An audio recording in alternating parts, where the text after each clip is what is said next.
ገና ዴይዋን የአሰብ ጉዳይ ሲነሳ የአሰብ ጉዳይ የኤመሬት ጉዳይ ነው የኢትዮጵያ ጉዳይ አይደለም ለኢትዮጵያ የባህር መውጫ በር ፍለጋ ሳይሆን አብይ አህመድ ለኤመሬት በገንዘብ ስለተቀጠረ ቅጥረኛ አገሪቷ የቅጥረኛ ተዋጊ ካምፕ ነው ያደረጋት ኢትዮጵያን መርሰነሪ እንደሚገዛው ኢትዮጵያን እንደገዛቻት ኤመሬት በብር ኦህዴድ የሚባል ቲም ደግሞ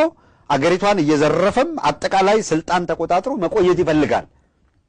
እየዘረፈ በስልጣን ለመቆየት ደግሞ ምን ያስፈልገዋል ገንዘብ ያስፈልገዋል ዲፕሎማሲያዊ ድጋፍ ያስፈልገዋል ወዘተረፈ ለእንደዚህ አይነት ወንብድና ኤመሬት አሰብን በኃይል መያዝ ስለምትፈልግ አሰብን መያዝ ለምን የሚል ነገር ልታነሱ ትችላላችሁ ምትረዱታላችሁ ማትረዱት አካላት አሰብ ላይ ገልፎች ነው ግብግብ ያረጉ ያሉት ገልፍ ብቻ አይደለም ሀያላኑ በሙሉ እቺ የበሬ ግንባር መታከል አገር ጅቡቲ የ6-7 ሀያላን የጦር ካምፕ ናት ትልልቆቹ አሜሪካን ቻይናን ጨምሮ ወታደራዊ ካምፕ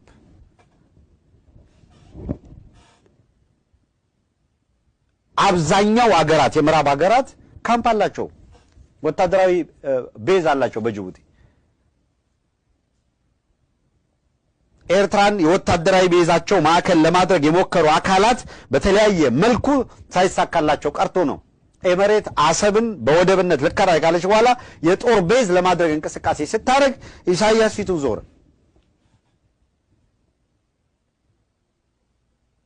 ኤመሬት የጅቡቲንም ወደብ ተዋውላው ነበር ለ30 ዓመት ጅቡቲም የኤመሬትን አዝማሚያ ካየች በኋላ ውሏን ሰረዘች በአንድ በኩል ጅቡቲ ከፈረንሳይ መዳፍ የምትወጣ አይደለች ውሏን ሰረዛ ኤመሬትን አባረረች በዛን እንዴት አሰብ ሄደች አሰብ ያለውን የድሮን ስቴሽን ገነባች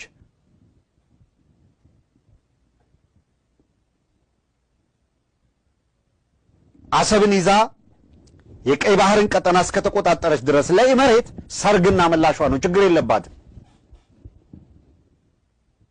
ዞር በይ ያሏት ኢሳያስ በኢሳያስና በጅቡቲ ያላትን ንዴት ማብረጃው 4 ኪሎ የተቀመጠው የኦህዴድ ስብስብ ሆኖ ተገኘና ኦህዴድን አፕሮች አደረገች